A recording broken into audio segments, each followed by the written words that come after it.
Your Excellency, प्रधानमंत्री Ishiba जी,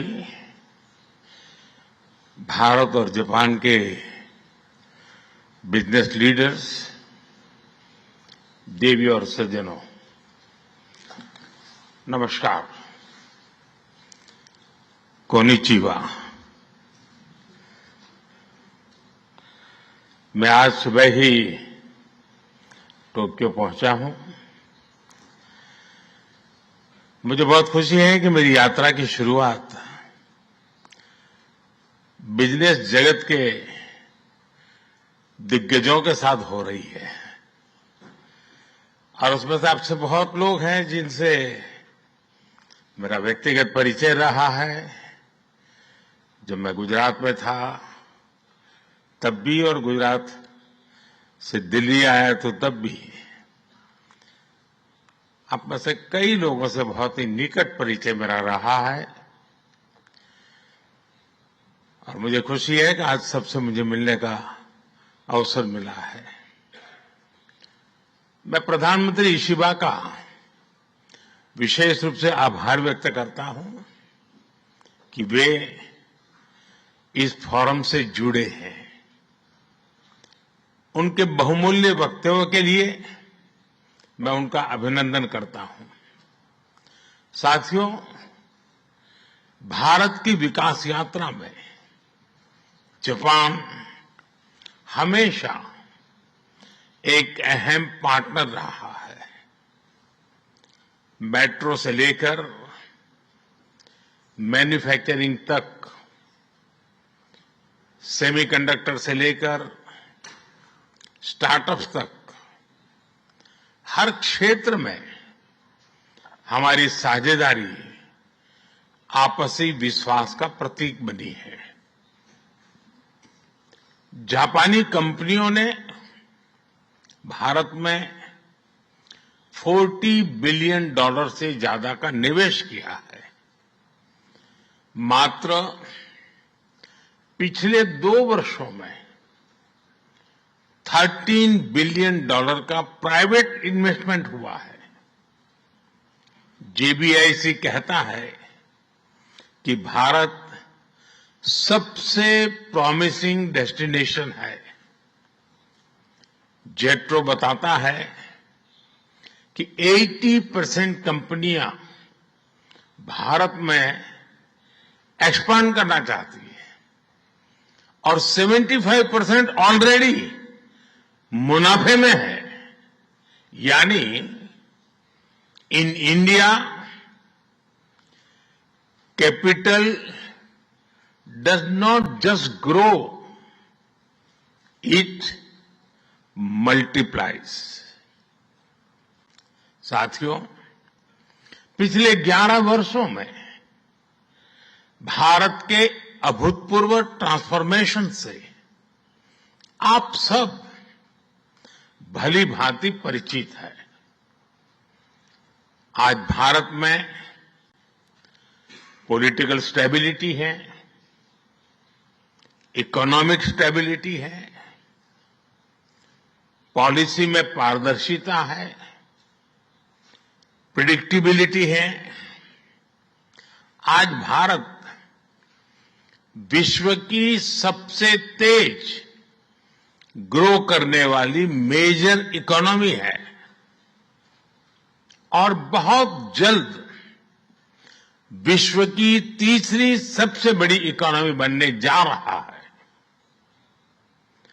वैश्विक growth में भारत 18% योगदान दे रहा है।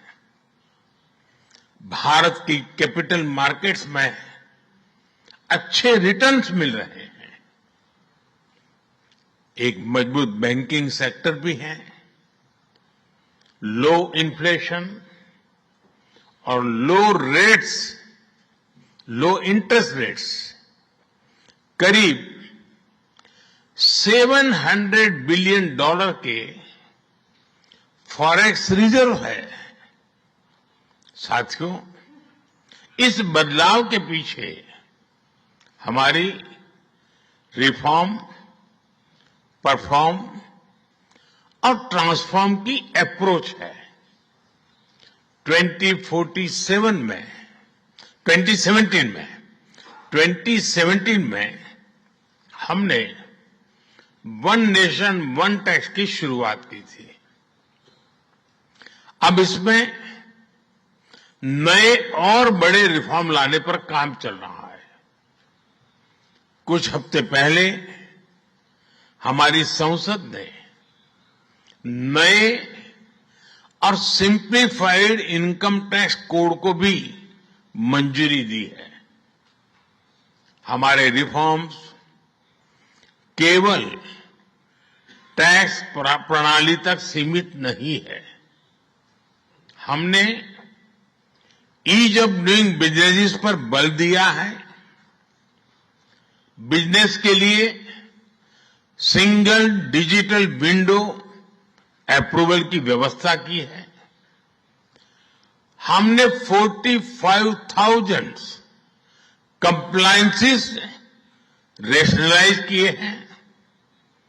इस प्रक्रिया को गति देने के लिए डीरेगुलेशन पर एक उच्च स्तरीय कमेटी बनाई गई है।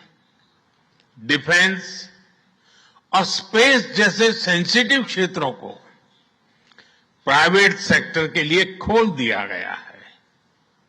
अब हम न्यूक्लियर एनर्जी सेक्टर को भी खोल रहे हैं। साथियों, इन रिफॉर्म्स के पीछे हमारा विकसित भारत बनाने का संकल्प है, हमारा कमिटमेंट है, कन्विक्शन है और स्ट्रेटेजी है।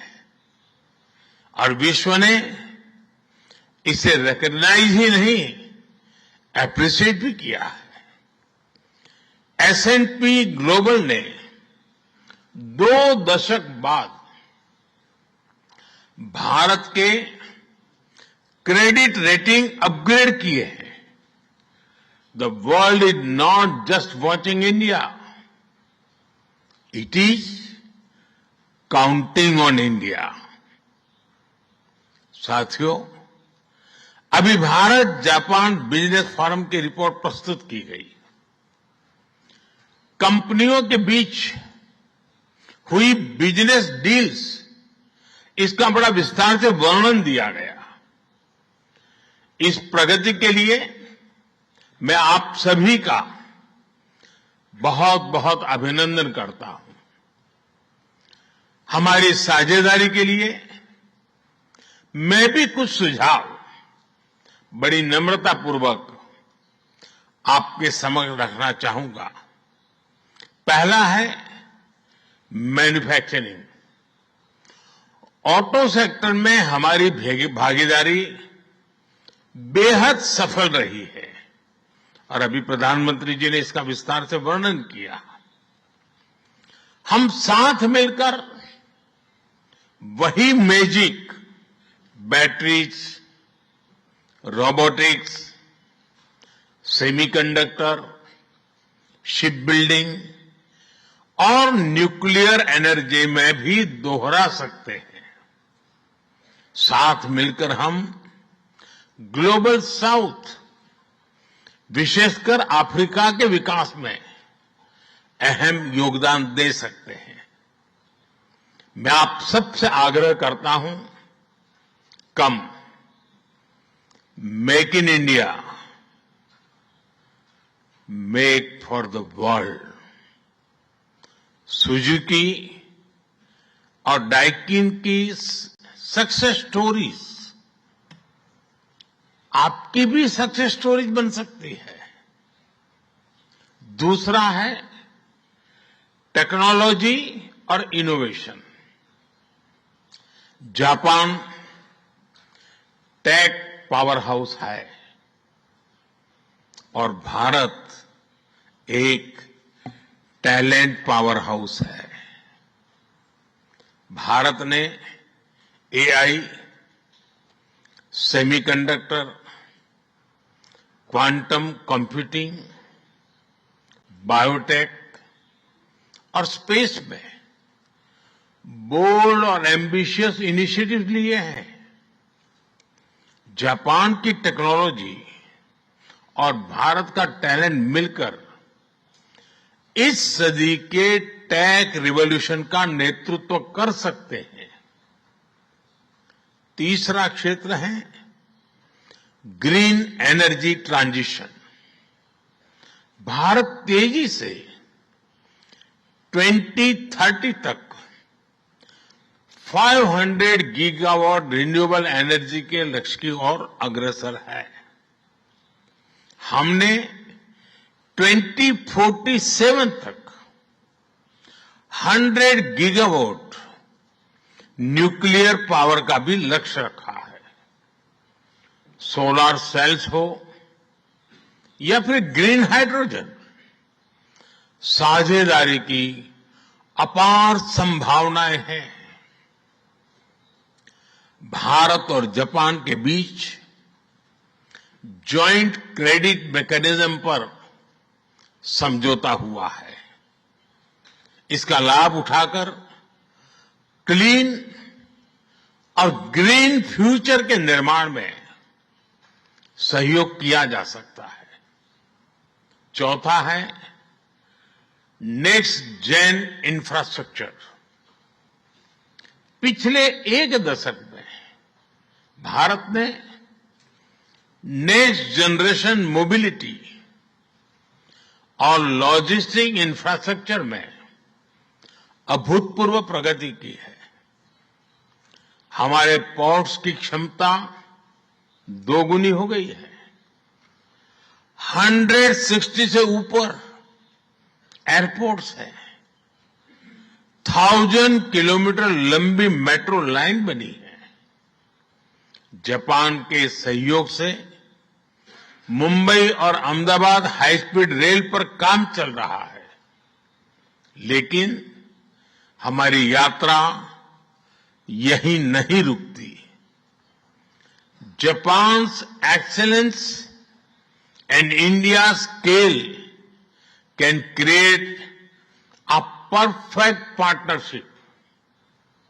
पांचवा है स्किल डेवलपमेंट और people to people ties. Bharat का स्किल्ड युवा टैलेंट वैश्विक जरूरतें पूरी करने की क्षमता रखता है। इसका लाभ जापान भी उठा सकता है। आप भारतीय टैलेंट को जापानी भाषा और सॉफ्ट स्किल्स में ट्रेनिंग दें और मिलकर एक जापान रेडी वर्कफोर्स तैयार करिए। A shared workforce will lead to shared prosperity। साथियों, अंत में मैं यही कहना चाहूंगा, India and Japan partnership is strategic and smart, powered by economic logic.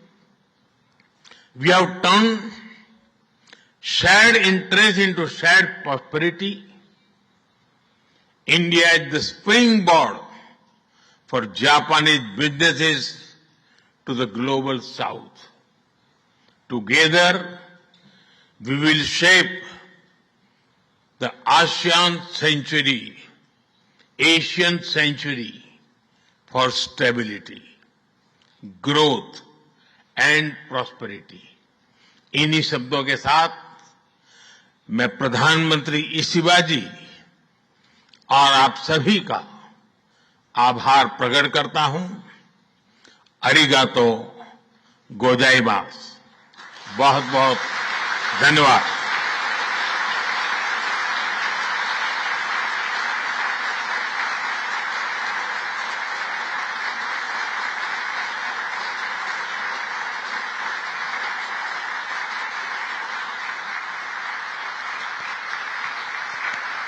モディ首相、ありがとうございました。